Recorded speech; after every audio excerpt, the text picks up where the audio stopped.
abantwana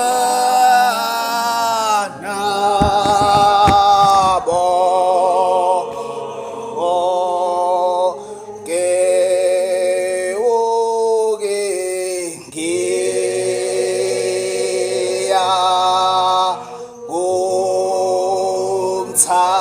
umthanda ake yena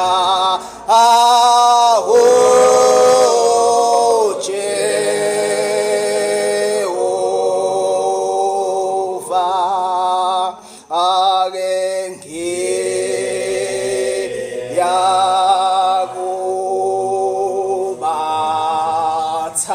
kubathanda ake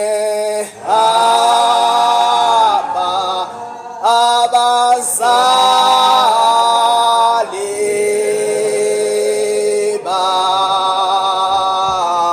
bami uke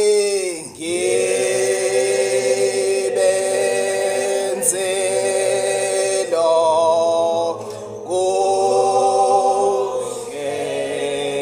ake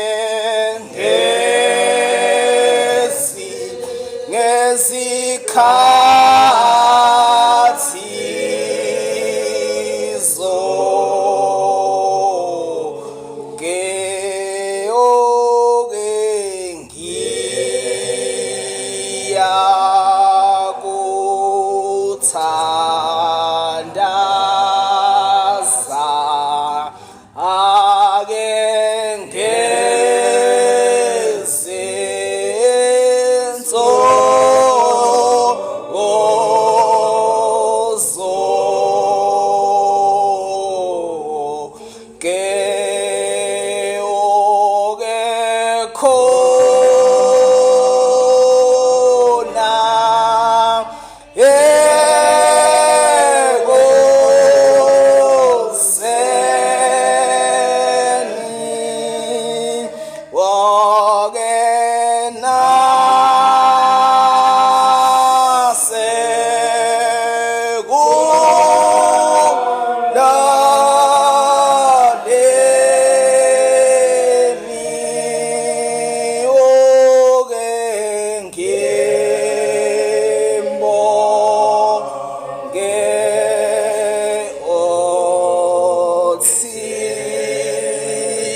ake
ngiphinde ngikhethe inkosi yasekuphakameni lo okhulumayo unkosana uDelwa ethempelini eliseGoli eliphethwe umfundisi uNtuli umkhumbi wezulu thempeli.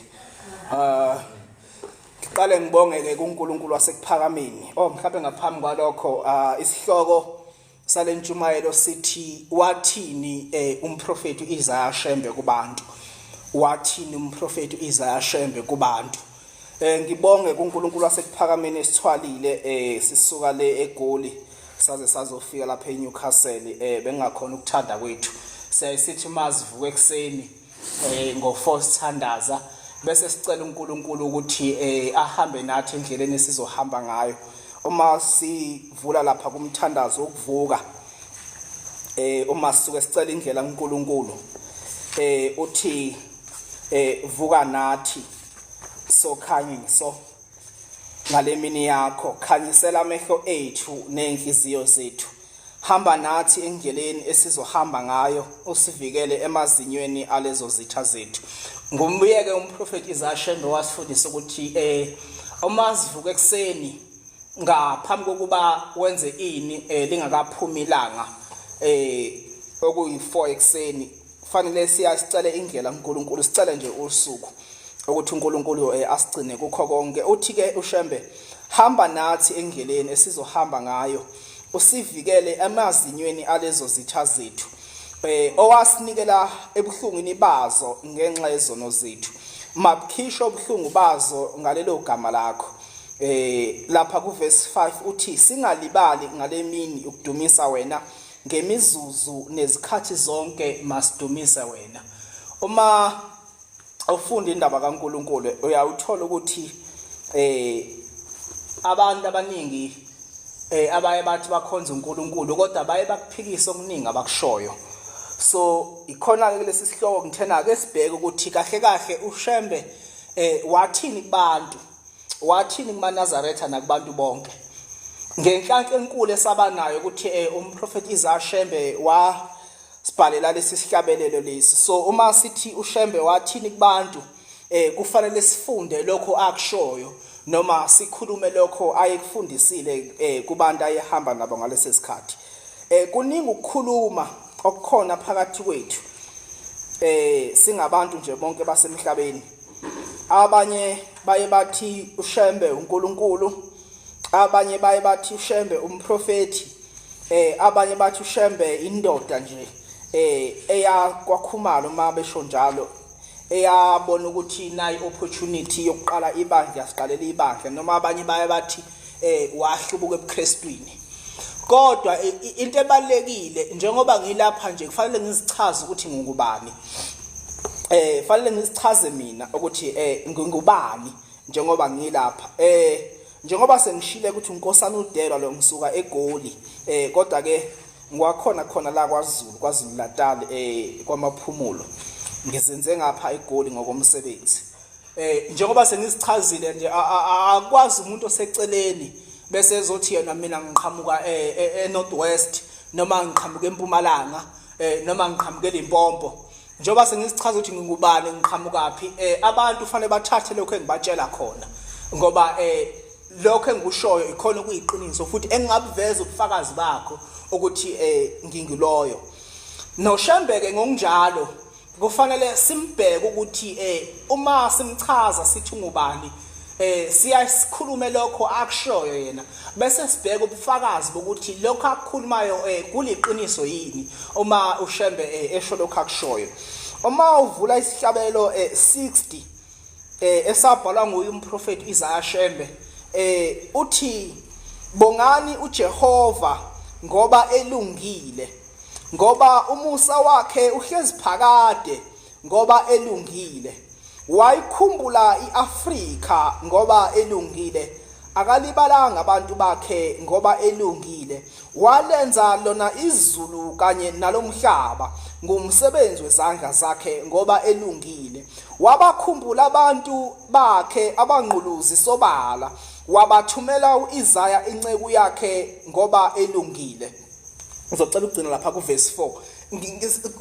Kubalekile lokho okubhalwe lapha kwisihlabelelo ngoba sabhalwa nguye uShembe uthi lapha kuverse 4 wabakhumbula abantu bakhe abanqulu zisobala wabathumela uIsaya inceku yakhe okusho ukuthi uShembe uyinceku kaJehova ngoba uthi eqaleni lapha kuhlabelelo 60 uthi bongani uJehova ngoba elungile ngokuba umusa wakhe uhlezi phakade useshike kuverse 4 wabakhumbula abantu bakhe abanqulu zisobala wabathumela uIsaya inceku yakhe okusho ukuthi uShembe uyinceku kaJehova ngithena isihloko sithi wathini uShembe kubantu ngiveza ke lelo side lelo ukuthi uShembe yena ke wathi ungubani ngoba asikwazi ukukhuluma into angayikhuluma ngakithi asikwazi ukusho enye into yena angayishongo kithi uShembe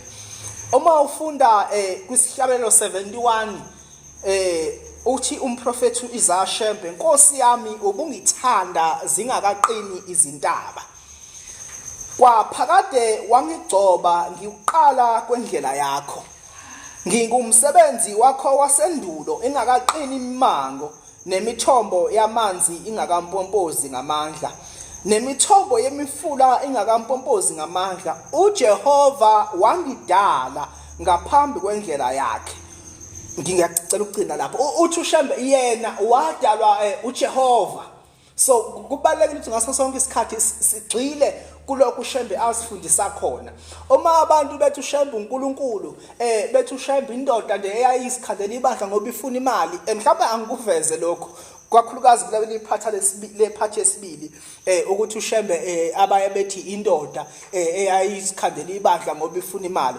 angikusho ukuthi umprofeti uIsaya Shembe wayecebile before abe umprofeti wayecebile kunesihlabelelo esithi ngashiya inzuzo ngenxa yezwi lakho ngakulandela awusakhumbula mhlawumbe uthi isihlabelelo bani ngangikhumbuza angisazi isihlabelelo bani angisakhumbuli mhlawumbe usakhumbula kodwa sithi ngashiya inzuzo ngenxa yezwi lakho ngakulandela mhlawumbe okusitholayo angikhombuze zona so umprofeti uIsaya Shembe wayecebile ayikho into ayeyiswele wayegaliwe ngamakhosikazi amane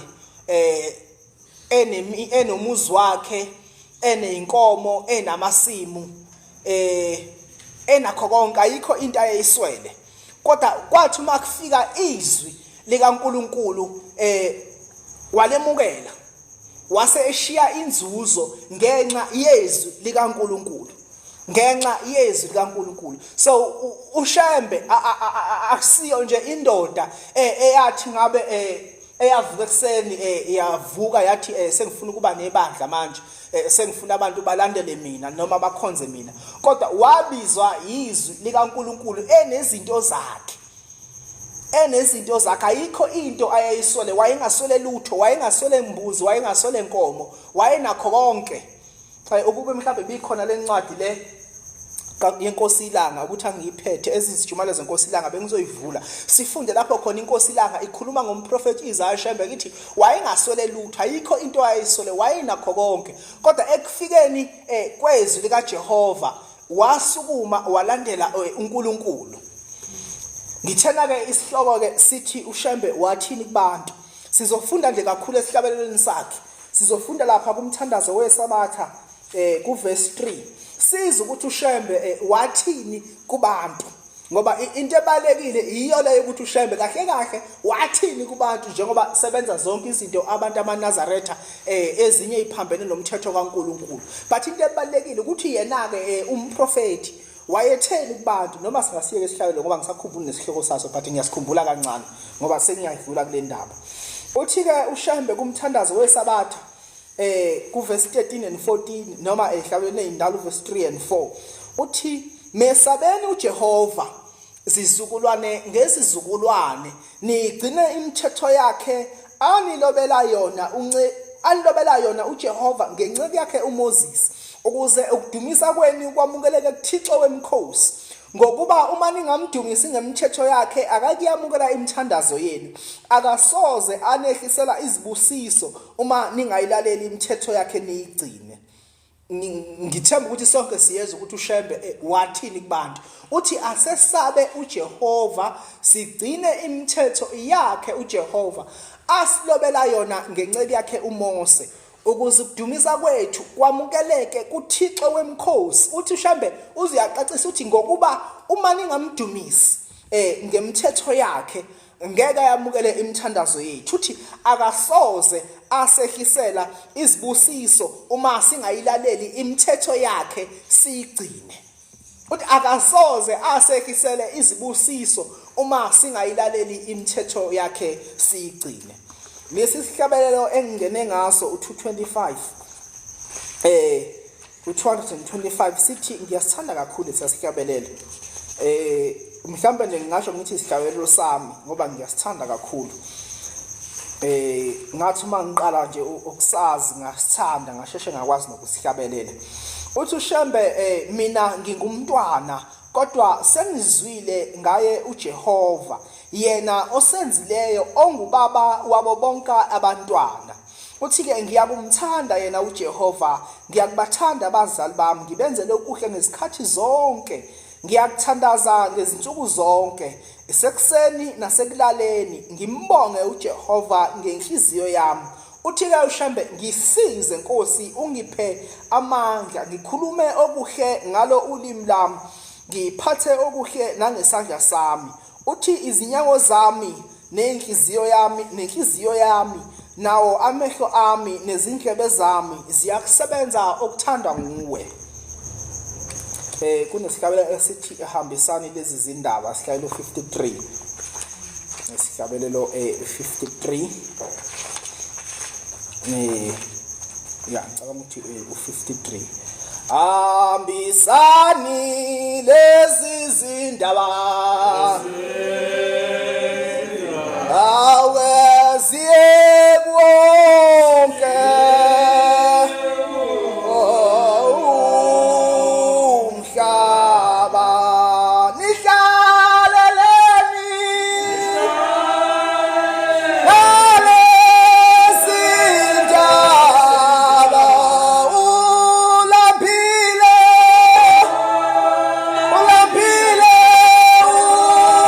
umhlaba nihlaleleni nalezi ndaba ulambile wonke umhlaba. Sithi isihlabelelo engisifundile u224, izinyawo zami nenhliziyo yami namehlo ami nezindlebe zami ziyakusebenza okuthandwa nguwe. Uma ngabe konke ongamalunga omzimba wethu kuyakusebenza okuthandwa uJehova, pho sihlaleleni nalezi zindaba, ngoba kufanele sisihambise wonke umhlaba uzizwe. Ulambile umhlaba hayi kancane. Ulambile umhlaba hayi kancane. Ake sivule incwadi kaTimotheyu yokuqala chapter 10 verse 3. uTimotheyu wokuqala chapter 10 verse 3. Ngicathi ngisho kahle le ethi shumayela noma kuyisikhathi noma kungeyiso. uTimotheyu wokuqala hambisani lezi zindaba awasiye wonke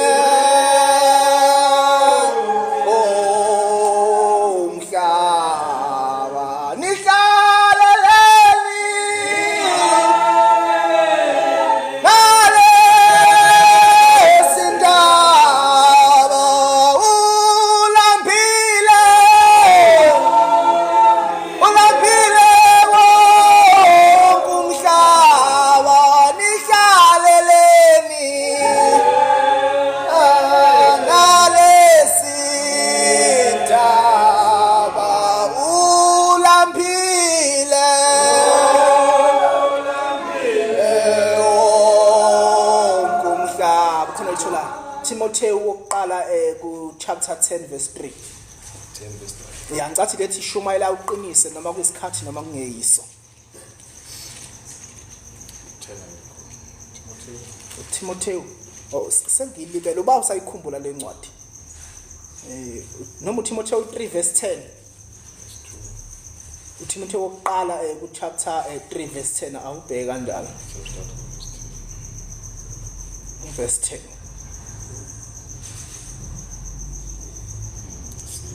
10. Akuyona. Oh okay kodwa lencwadi ithi noma kuyisikhathi noma kungeyiso shumayela uqinise.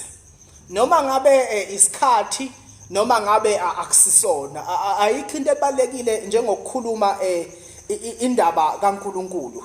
Noma kusekuseni noma kusemini kubaleka ukuthi ngaso sonke isikhathi indaba kaNkuluNkulu siyikhulume. Sibatshela abantu ukuthi uNkulunkulu wathi njengoba ngishilo ngathi isihloko sithi uShembe wathini kubantu umprofeti uIsaiah Shembe kulencwadi engiyifundile umthandazo weSabatha verse 3 uthi asesabe uJehova sigcine umthetho wakhe. Ake sizwe ukuthi umthetho kaNkuluNkulu ukuthi uthini. Asifunde incwadi kaDeuteronomy 6 verse 4. Incwadi kaDeuteronomy 6 verse 4. Incwadi kaDeuteronomy 6 verse 4. Yizwa Israyeli, uJehova uNkulunkulu wethu, uJehova munye. Wothanda uJehova uNkulunkulu wakho ngayo yonke inhliziyo yakho, nangawo wonke umphefumulo wakho, nangawo wonke amandla akho. Lawa amazwi engikuyala ngawo namuhla ayakuba senhliziyweni yakho. Ubafundise impela wona abantwana bakho. Uwakhulume lapho uhlezi endlini yakho, nalapho uhamba endleleni, nalapho ulala, nalapho uvuka. Uyakuwabopha abe luphawu esandleni sakho, abe isikhumbuzo phakathi kwamehlo akho. Uwaloba ezinsikeni zomnyango wendlu yakho nasemasangweni akho. Amen. Uthi ke uMoses yizwa Israyeli uNkulunkulu wethu munye ababili ababathathu ngoba sinomkhuba umukuthina abantu. Wathi uMose esalibele entabeni noNkulunkulu basala abantu bazenzela ithole legolide. Nathi ke la sesilikhandile lethi ithole legolide kunabantu asebebizwa ngoNkulunkulu abangamathole egolide. Kodwa uMose njengoba uShembe eshilo ngoba ngithe uShembe wathini kubantu uthe uShembe ke asigcina umthetho kaNkulunkulu walotshwa uMose. Ikhona ke ngifunda incwadi elotshwa uMose. Uthi uMose yizwa Israyeli uJehova uNkulunkulu wethu munye ababili ababathathu ababahlanu abangaki kodwa uyedwa uNkulunkulu wethu. Uthi lawa mazwi kaNkulunkulu uyewaloba noma naseyindlini zakho walobe nakuphi ekulaleni kwakho ufundise abantwana bakho. La uhamba khona ubafundise ubatshela abantu ukuthi uNkulunkulu munye. Nami ngisho njalo ke namuhla ukuthi uNkulunkulu wethu munye ababili ababathathu. Asiphinde sifunde enye kaDeuteronomy noma ungangivulela ngizoyifunda kaDeuteronomy 18 kusuka kuverse 9. Ngizocela ukuthi ungivulele ngizoyifunda kuDeuteronomy 18 kusuka kuverse 9. Sizwe ukuthi uShembe lezi zinto lezi sezenziwa amaNazaretha sizwe ukuthi uShembe wayesiyalela ukuba sifunde bese sithini ngakho lokho. kuDeuteronomy 18 kusuka kuverse 9 uthi ke uNkulunkulu nxa usufikile ezweni uJehova uNkulunkulu wakhe akunika lona awuyukufunda ukwenza izinengiso zalezo zizwe. Uma ngabe umuntu uNkulunkulu ekisa laphakisa khona uyozokutshela ukuthi yenza kanjani. Ngeke uthi ngoba nakho mase ngisuka nje manje kuthiwa ngiyohlala eAmerica angikwazi ukufika eAmerica bese ngifunda izinengiso zalezo zizwe. Kodwa fanele ngizwe ukuthi uNkulunkulu uthini ngalokho. Uthi ke uNkulunkulu makungafunyana kuwe umuntu odabulisa indodana yakhe noma indodakazi yakhe emlilweni noma umbhuli noma ohlola imhlola noma wenza imlingo noma umlumbi noma wenza isiphonso noma obhula emadlozini noma umthakathi noma umlozikazana akufanele ukuthi uma usuyinazaretha bese uyahamba uyobhula ezangomeni ubhule ezinyangeni. Lokho kuphambene nobunazaretha. Akusho mina kusho uShembe. Nguye uShembe kumthandazo wesabaso thena sesabe uJehova sigcine umthetho wakhe asilobela yona uJehova ngenceke yakhe uMoses. And umthetho kolotshwe ngenceke yakhe uMoses uyazenqaba lezi zinto ukuthi ke uMoses ngokuba yilona lewo zenza lezi zinto uyisinengiso kuJehova. Ngenxa yalezi zinengiso uJehova uNkulunkulu wakho uyabaxosha phambi kwakhe mawuphelele kuJehova uNkulunkulu wakho ngokuba lezi zizwe oyakuzidla ziyabalalela abahlala imihlola nabanamadlozi. Kepha wena uJehova uNkulunkulu wakho akakuvumelanga ukwenza kanjalo. Uthi-ke uNkulunkulu uthi-ke uMose uJehova uNkulunkulu wethu akasivumeli ukuba siyobhula emadlozini. Njengoba ngishilo ngathi uShembo thena asigcine umthetho kaJehova. And uma sifunda umthetho kaJehova iwona ositshela ukuthi asikuyobhula emadlozini, asiyukhonza abanye uNkulunkulu balezo zizwe. Ngisho incwadi yamaHubo 20 iyasenqabela sibe nabanye uNkulunkulu ngaphandle kwaJehova. Iyasenqabela ukuthi sikhonze isithombe. Uma ufunda incwadi kaExodus 22 verse 20 ithi ohlabela abanye uNkulunkulu ngaphandle kwaJehova yedwa uyakubhujiswa nakubhujiswa. Ngisho uJesu uYeshua ngolimi lwasezulwini noma ngegama lakhe ngoba lithi uJesu igama esanikezwe amaRoma kodwa igama lakhe uYeshua. Ngisho uJesu uYeshua wasenqabela ukuba sigcine amasiko ethu. Wasenqabela uYeshua ukuba sigcine amasiko ethu. Singafunda incwadi kaMateyu 15 verse 8 kuya ku lapha kunani ngizoyifunda. Incwadi kaMateyu 15 kusukela ku verse 8.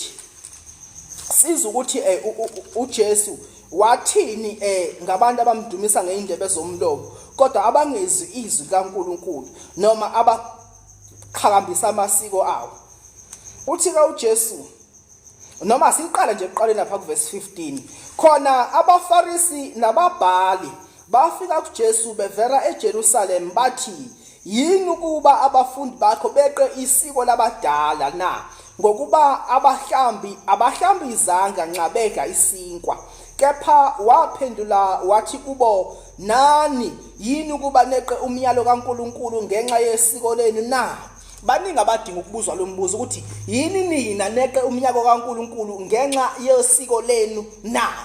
Abanye baye bathi ke kunamaNazaretha angazilutho ayaye athi uJesu uNkulunkulu wabezizwe uJesu isithixo sabelungu. Kodwa iqiniso lithi uShembe wasifundisa ngoJesu. uShembe wasifundisa ngoJesu. Mhlambe before ngiqhubeka nalencwadi ukuze bangathi abantu yini wena ukhulume ngoJesu ngoba amaNazaretha awahlangani noJesu. Uthi ke uShembe kusihlabelelo 2 ngisize Nkosi yami ngoluthando lobuntwana olungafiyo. Amen amen Nkosi yami. Ngincede Nkosi yami, ngincede ekufeni Nkosi yami. Ngazise izizwe zonke ngoluthando lobuntwana olungafiyo namabandla asezulwini ngoJesu umkhululi ongafiyo. Uthi ke uShembe ngisize Nkosi ngazise izizwe zonke namabandla asezulwini ngoJesu umkhululi ongafiyo. Sihlabelo 2 lesebe ngisifunda. Usha uShembe ake siqhubeka ke sizwe ukuthi uJesu uthini uma abantu bekhuluma ngamasiko ukuthi uthini uJesu. Uthi ke incwadi lapha kaMateyu kepha waphendula wathi kubo nani yini ukuba neqe umyalo kaNkulunkulu ngenxa yesiko lenu na ngokuba uNkulunkulu wathi yazisa uyihlo nonyoko nokuthi othuka uyise noma unina makafe nokufa. Kepha nina nithi oshoyo kuyise noma kunini ukuthi kungumnikelo lokho ongabe usizwa yini ngakho akayikwazisa uyise noma unina kanjalo nilenze laba yize izwi likaNkulunkulu ngesiko lenu. AmaNazaretha amaningi izwi likaNkulunkulu selaba yize kubo ngenxa yosiko labo. Mawungaya nje idimeleni njengamanje mawungaya komashu komlazi uzofica befundisa abantu ngamasiko kodwa hayi ngendaba kaNkulunkulu ngoba indaba kaNkulunkulu isiphenduke ize kubo. Isiphenduke into engandaba yalutho kubo ngenxa yamasiko abo. Uthi ke uJesu, yini nina nenze indaba kaNkuluNkulu ibe yize ngenxa yamasiko enu. Uthi ke uJesu, bazenzisi waprofetha kahle ngani uIsaya ethi, lesi sizwe singidumisa ngezindebe zomlomo, kepha inhliziyo yaso ikude nami, kodwa bangikhonza ngeze, bafundisa izifundo ezimiyalo yabantu. Kukhuluma ke uJesu uthi abantu abaningi bafundisa izifundo ezimiyalo yabantu. Lezi zifundo lamasiko esifundekelwa ngayo ayimiyalo kabani, ngoba awasiyi imiyalo kaNkuluNkulu. Uma ngabe beyimiyalo kaNkuluNkulu besiye kwathola eBhayibhelini. So lamasiko ke sifundekelwa ngayo ukuthi uma ungakwenza umsamo wakho, uma ungalungile ngeke uzulungele ulutho. Akuyona imfundiso kaShembe leyo, akusiyona imfundiso yomprofeti uIsaya Shembe leyo.